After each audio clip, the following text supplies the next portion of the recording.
Well, Coach, let's just start with the 2 seed, I guess. Is Uh, that about kind of where you guys figured, what you kind of hoped for? Yeah, I mean, we were thinking we had an opportunity to be a 2 or 3 seed. Obviously, I'm excited to 2 seed, a potential to play some home games, but you got to make sure you take care of the first one. That's the only one that matters. But I'm excited about the draw. Sometimes you just never know what you're going to see when you watch the show, and I think it's a great draw for us. Really excited about it. You've only been a higher seed once. How does this year's team compare to that 1 seed in 2012? The 1 seed in 2012 is obviously a fantastic team. We had only lost 1 game all year and played a very competitive schedule. We had a really strong defense. I would say this team has scored a lot more goals than our 2012 team with a very similar strength in the defensive unit.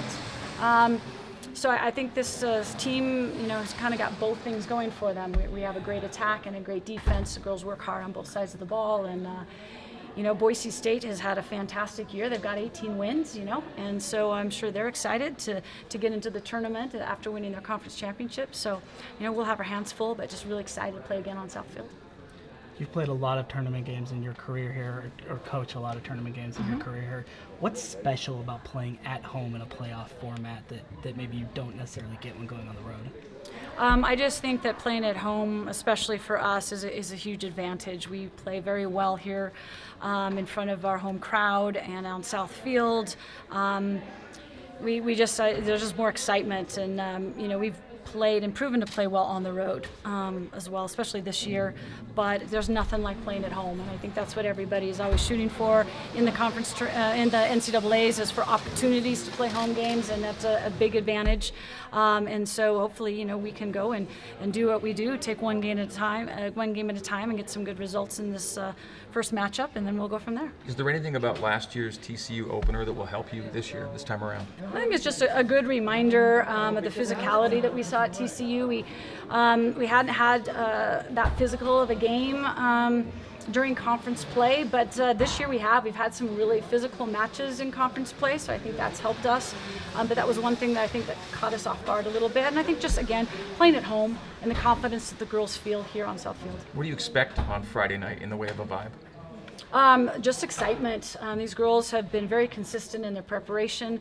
Each of our games, consistent in their energy levels and their starts, and the game plan and the key factors will be just the same as they've been every game this year. We've had a lot of success with that, so don't plan on changing that. What does it mean to you to have led the nation in attendance in now 4 of 5 seasons, and do you expect that to show itself on Friday night at Southfield?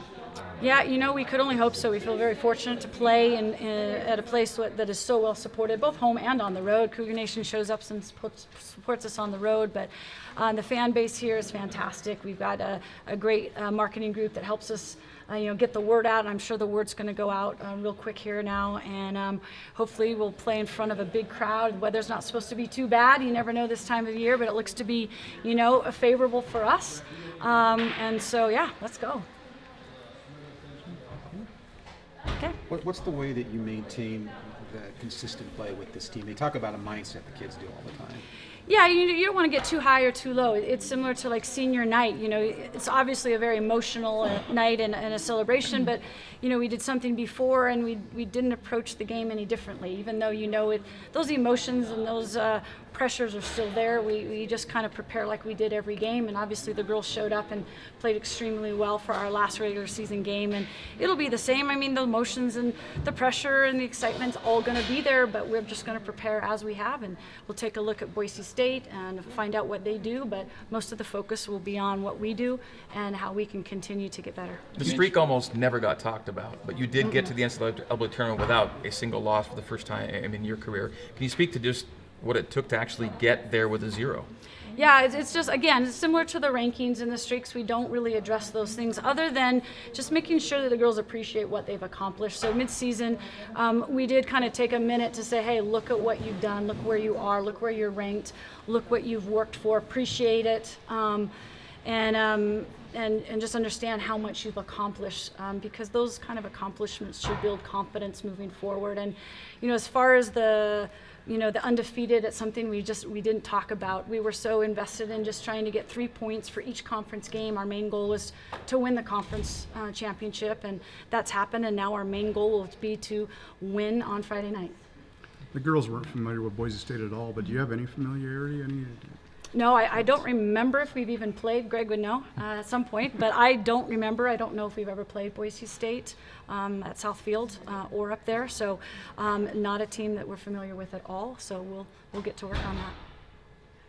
Not getting too high or too low describes a lot of girls on your team, but in particular, it really describes Elise Flake. Has that been kind of key to her breakout senior season this way, is just the way she stays so even-keeled? Yeah, I think that definitely helps. You know, again, emotions can sometimes bring out the best, but they can also drag you down. And so as long as you can maintain consistent emotions, I think that's what the girls and Elise and Kayla and some of those girls have really been able to build on, is not to get too excited or amped up before a game, and then not to get too down if things don't go as well as planned. And so we've been able to come back from being down, from being scored on, from mistakes or things not going our way.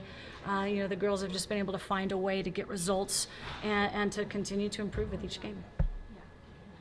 When you're preparing for a new opponent, how do you balance between not changing anything you do because you're focused on yourself, and then looking at what the other team does and saying maybe we need to do something different to counteract that? Well, I think as coaches, you know, especially you know, Brent and Steve, they spend a lot of time watching our opponents.